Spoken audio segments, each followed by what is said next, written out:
Hello छात्रों, दीक्षांत edutech में स्वागत है आपका। आज वर्ग 8 के लिए विषय हिंदी में पार्ट एन फ्रैंक की डायरी कुछ अधूरे पन्ने पाठ का अगला भाग अर्थात पार्ट 2 आपके सामने आपके समक्ष प्रस्तुत है। पार्ट 1 का एक बार रिकैप मैं दे रहा हूं, ध्यान से सुनिएगा। पार्ट 1 तो कंप्लीट हो चुका है, आपने सुना भी होगा। एक 13 वर्षीय लड़की एन फ्रैंक को अपने पिता द्वारा अर्थात उसके पापा द्वारा उसे एक डायरी गिफ्ट किया जाता है जब वह 13 वर्ष की होती है। यह डेट होता है पहला डायरी लिखने का 12 जून। 12 जून जो शुक्रवार दिन है, उस दिन वह लिखती है। उसके बाद 5 जुलाई 20 जून को लिखी है लेटर। डायरी को अपने संबोधित करके डायरी से अपनी बात कह रही है। बात उस समय की है जब फ्रेंच रिवॉल्यूशन की बात जहाँ तक हम लोग करते हैं, फ्रेंच रिवॉल्यूशन, फ्रेंच में जो क्रांति हुई थी, बात उस क्रांति की है।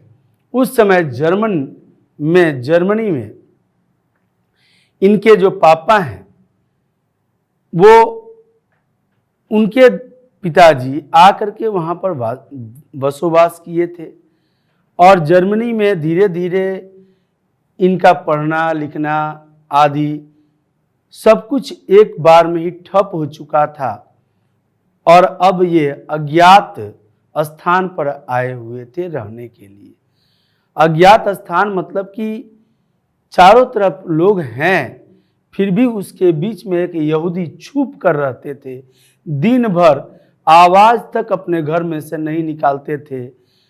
कोई भी साउंड, कोई भी आवाज इनके घर से बाहर नहीं होता था, क्योंकि अगर हो जाता, कोई जान जाता कि इसमें आदमी रह रहे हैं, तो चूंकि वह यहूदी थे, कोई जर्मन वाले इस बात का इंफॉर्मेशन दे देते प्रशासन को और इन्हें गिरफ्तार कर लिया जाता तथा एक कंसलेशन होम था, उस होम में भेज दिया जाता था, जहां पर कई प्रकार के से अत्याचार किए जाते थे यहूदियों पर हिटलर के द्वारा।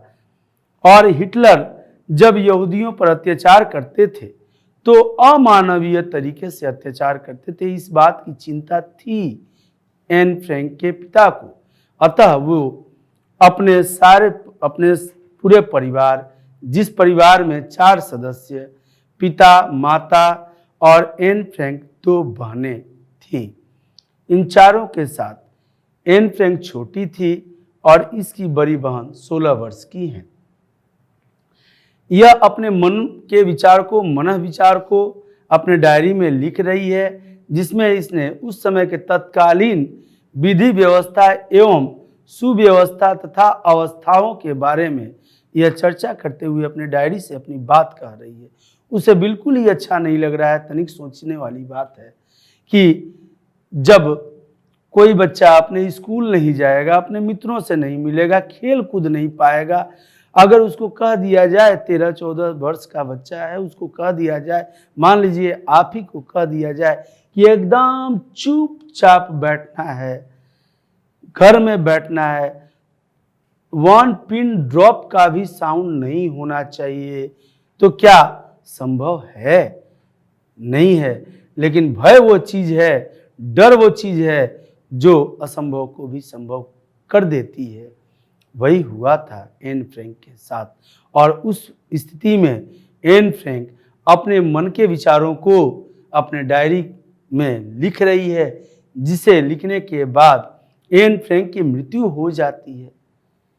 अत्याचार इतना बढ़ जाता है वहाँ पर यहूदियों का और अंततः एक दिन वो पकड़ में आ जाते हैं, पकड़े जाते हैं। आइए उसके आगे की कहानी हम अब पढ़ते हैं। अगला पत्र ये लिख रही है 5 जुलाई के बाद 8 जुलाई 1942 को लिख रही है, जिस पत्र में अपनी मन की वेदनाओं को वह शामिल की है। अपनी डायरी को संबोधित करती है, चूंकि डायरी का नाम भी रखी है किट्टी। तो प्यारी किट्टी, रविवार सुबह से लेकर आज तक जैसे वर्षों बीत गए हैं, माने 8 जुलाई 1942 बुधवार दिन था, और इस दिन से पहले वाले रविवार को ही इनके पिताजी इन्हें लेकर के एक अज्ञात स्थान पर आए थे अपने परिवार को, जहां पर पिन ड्रॉप साउंड नहीं हो, ऐसी स्थिति में इनका पूरा परिवार रह रहा है। और यदा कदा जब भी जरूरत पड़ रहा है जाकर के बाजार से कुछ सामान भी आ जा रहा है, ले आ रहे हैं, लेकिन सतर्कता के साथ, ताकि पड़ोसियों को ये पता न चल पाए कि यहाँ कोई परिवार रह रहा है। और पता नहीं चलता, 2 माह तक लगातार पता नहीं चला, इतनी दिन तक नहीं पता चला, और घर में बच्चे भी हैं। यह असंभव था, परंतु इसे संभव किया था उस परिवार ने, डर से। रविवार सुबह से लेकर आज तक जैसे वर्षों बीत गए हैं, इतना कुछ बदल गया है, मानो दुनिया ही उलट पुलट हो गई है। क्यों न बदले? रविवार, सोमवार, मंगलवार, बुधवार, 4 दिन में कई वर्ष जैसा पहाड़ लग रहा था। दिन कटना मुश्किल था उस स्थिति में, और एन फ्रैंक को लग रहा था जैसे दुनिया ही उलट पुलट हो गई है, यानी स्वतंत्रता का हनन हो चुका है। वह बच्चा स्वतंत्र नहीं है, वो खेल नहीं सकता, वो किसी से बातें नहीं कर सकता, तो स्वतंत्रता छीन गई। कैसे भला वह स्वस्थ और खुश रहेगा? मार्गोट जो एन फ्रैंक की बड़ी बहन है, 16 वर्षीय मार्गोट और मैंने अपना अपना सामान स्कूल बैग में रखना आरंभ कर दिया है। मार्गोट ने अपने स्कूल बैग में बहुत सारी किताबें ठूस ली हैं, और मैंने अपनी प्यारी डायरी, इसने क्या क्या ली है? तो डायरी, रुमाल, किताबें, कंघी और पुराने पत्र। इसे पढ़ाई से बहुत अधिक लगाव था एन फ्रैंक को, और ये सदैव ही पढ़ना चाहती थी। हम गुप्त स्थान पर छिपने जा रहे हैं। आज कहाँ जा रहे हैं? बुधवार को। तो गुप्त स्थान पर छिपने, यानी रविवार के दिन पिता ने उन्हें अल्टीमेटम दे दिया था कि हम लोग जाएंगे गुप्त स्थान पर, जाना अब जरूरी है, अनिवार्य है, क्योंकि अब नहीं जाएंगे तो यहाँ हम तो यहूदी हैं, और यहूदियों पर तो गाज गिर रही है। यहाँ पर फ्रांस के जो नेतृत्व करता है हिटलर, वह हमारे ऊपर अत्याचार करने की जुगत भिड़ाते हैं, सोच में है, अतः हम पकड़े जाएंगे तो हमारे ऊपर बहुत तरह से अत्याचार किया जाएगा। इसलिए अगर बचना है तो हमें गुप्त स्थान पर जाना पड़ेगा, और ये अब तैयार हैं गुप्त स्थान पर जाने के लिए। निसंदेह चले भी गए। 9 जुलाई 1942 यानी 8 जुलाई के अगले दिन ही यह पुनः अपनी डायरी को लिखती है। यह वीरवार का मतलब हुआ बृहस्पतिवार, गुरुवार। प्यारी किट्टी को संबोधित करते हुए लिखती है, तो अब हम यहां हैं। कहां हैं? उस गुप्त स्थान पर जहां पर पिताजी बोले थे ले जाने के लिए। तो अब हम यहाँ हैं, बारिश में भीगते, अपने अपने स्कूल बैग और ठूस ठूस कर भरे हुए थैले उठाए, रास्ते भर लोगों की दया दृष्टि झेलते, काम पर जाते लोगों की नजरें बता रही थी कि उन्हें हमसे सहानुभूति है। अर्थात वहां की जनता जो थी ये नहीं चाहती थी कि यहूदियों पर इस तरह से अत्याचार हो, वो तो भाईचारे को निभा रही थी। इसलिए उनकी दया दृष्टि, उनकी नजरें जो पड़ती थी उन पर दया होता था, और सहानुभूति के दृष्टिकोण से वह देखते थे, किंतु वे हमारी कोई मदद नहीं कर सकते।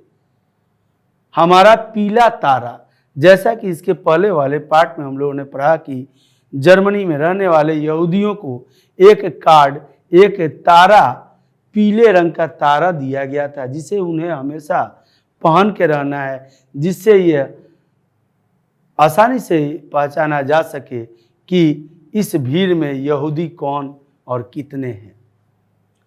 वह पीला तारा पहनने की वजह से ही उन्हें किसी भी प्रकार की सहायता करने से रोक रहा था। यानी जनता उनके ऊपर तो सहानुभूति दर्शाते थे, उनका दृष्टिकोण नजरिया जो था उनका इनके प्रति सहानुभूति का था, संभवतः इन्हें सहायता प्रदान करने का भी था, परंतु वह नहीं कर पाते थे क्योंकि अपराधी बन जाते। वह अगर पीले तारे वालों को अर्थात यहूदियों को कोई भी व्यक्ति जर्मन का अगर उसे सहयोग देता तो वह भी उतना ही दंड का अधिकारी हो जाता। अतः इस डर से, यह डर जो होता है वह माहौल को डरपोक बनाता है।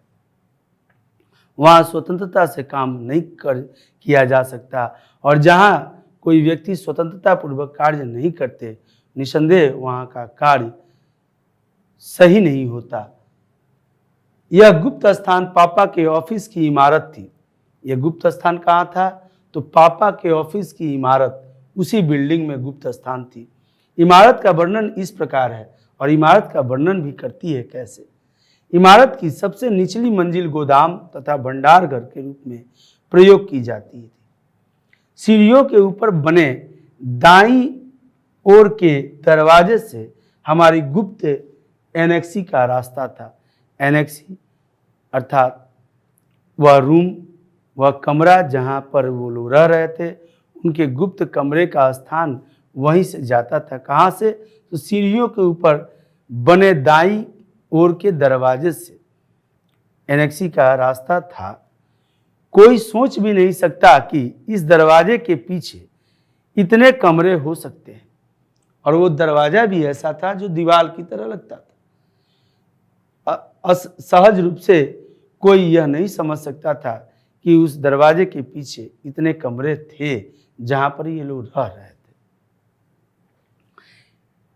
केवल एक कदम लेने पर आप एनेक्सी के अंदर प्रवेश कर जाते हैं। कोने के दरवाजे से शौचालय जाया जा सकता था। वहीं दूसरे कोने पर मेरा और मार्गोट का कमरा है। यानी तमाम सुविधाएं थी वहां पे, परंतु उन सभी सुविधाओं का लाभ असहज रूप से उठाना था, सहज रूप से नहीं।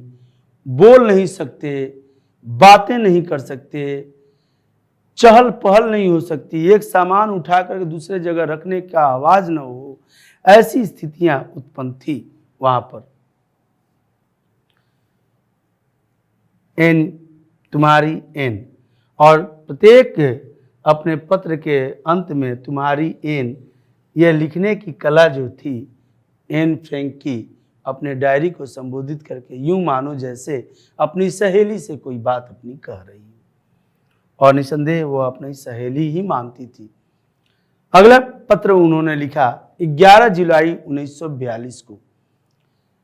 दिन था 11 जुलाई 1942 को लिखा उन्होंने, प्यारी किट्टी, पिछली रात हम चारों नीचे ऑफिस गए और रेडियो पर इंग्लैंड का समाचार सुना।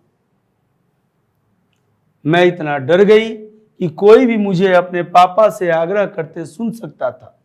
मैंने पापा को इतनी डरी हुई थी बच्ची कि अपने पापा से कह रही है वो बातें कोई भी सुन सकता था, क्योंकि डरी हुई थी वो।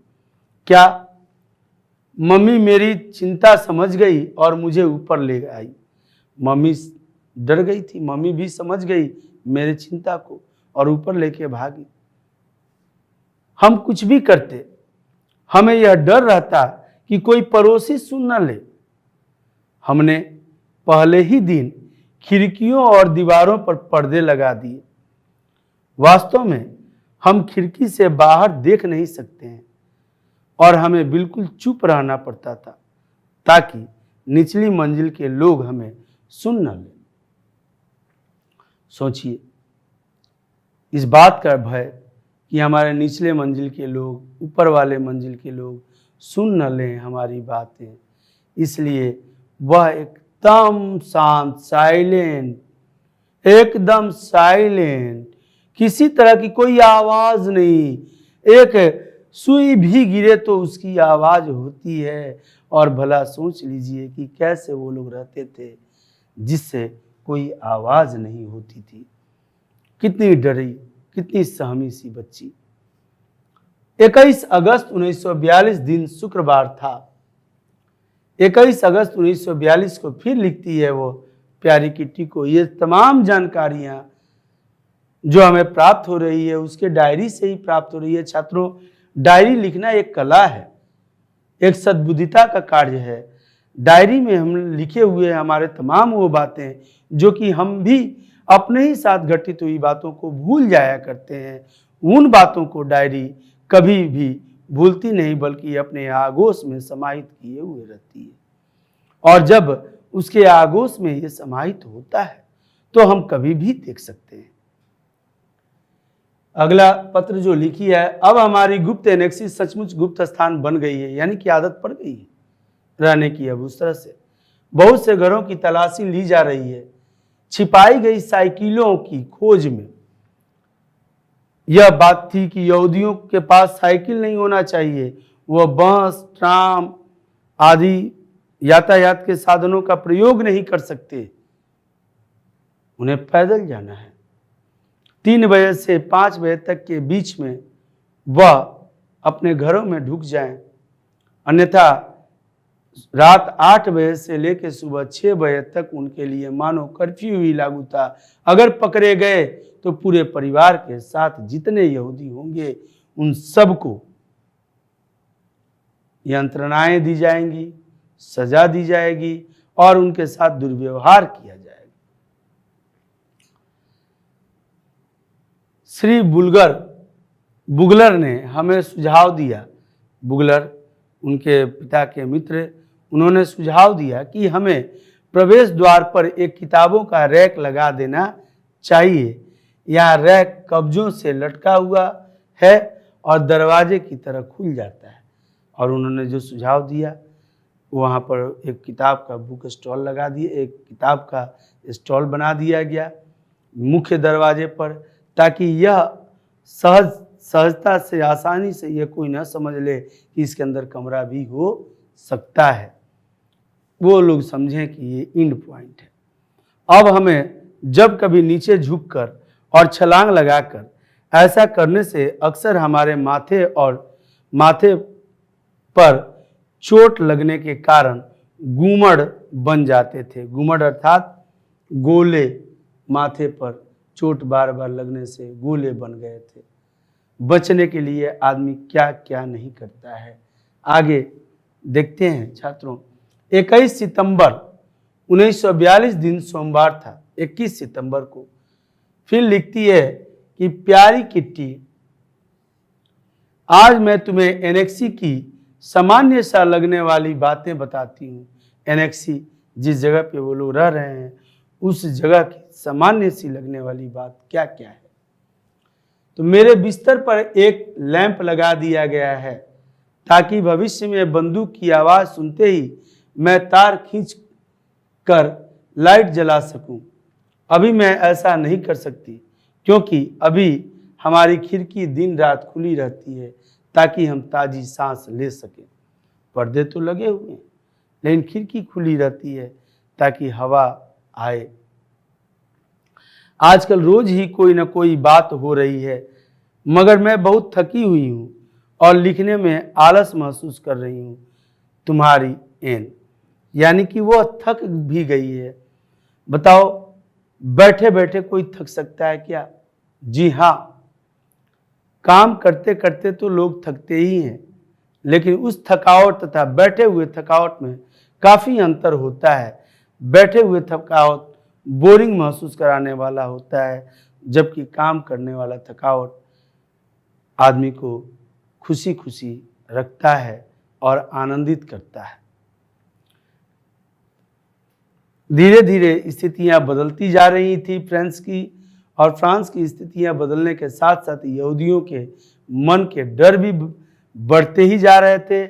अब तो ये जो एनेक्सी में जो जहाँ पर ये लोग रह रहे थे उस जगह पर जो ऑफिस का, पापा के ऑफिस का ही इमारत थी, बिल्डिंग था, और उसमें रहते हुए अब ये अभ्यस्त हो गए थे कि हमें कैसे रहना चाहिए, बिना आवाज़ के, बिना कोई हलचल के, एकदम एक बूत की तरह एक स्टैचू बन कर के रहना उनके जीवन को तो कठिन बना रहा था, परंतु रहना उनकी मजबूरी थी। आइए देखते हैं अगले पार्ट में छात्रों इस कहानी का द एंड क्या होता है और कैसे होता है। बड़ा ही मर्माहक घटनाओं को इसमें संग्रहित किया गया है इन पत्रों में, अतः ध्यान से पढ़ने की आवश्यकता है क्योंकि कई प्रश्न आपके प्रत्येक पत्र में हैं। इसी वजह से, इसी सोच के तहत मैं प्रत्येक पन्नों को अलग अलग स्लाइड बना करके आपके सामने समक्ष प्रस्तुत कर रहा हूँ ताकि इसमें से आने वाले कोई प्रश्न छूटे न। अगले पार्ट को लेकर फिर आएंगे और आप लोगों से मुलाकातें भी होंगी। तब तक के लिए धन्यवाद।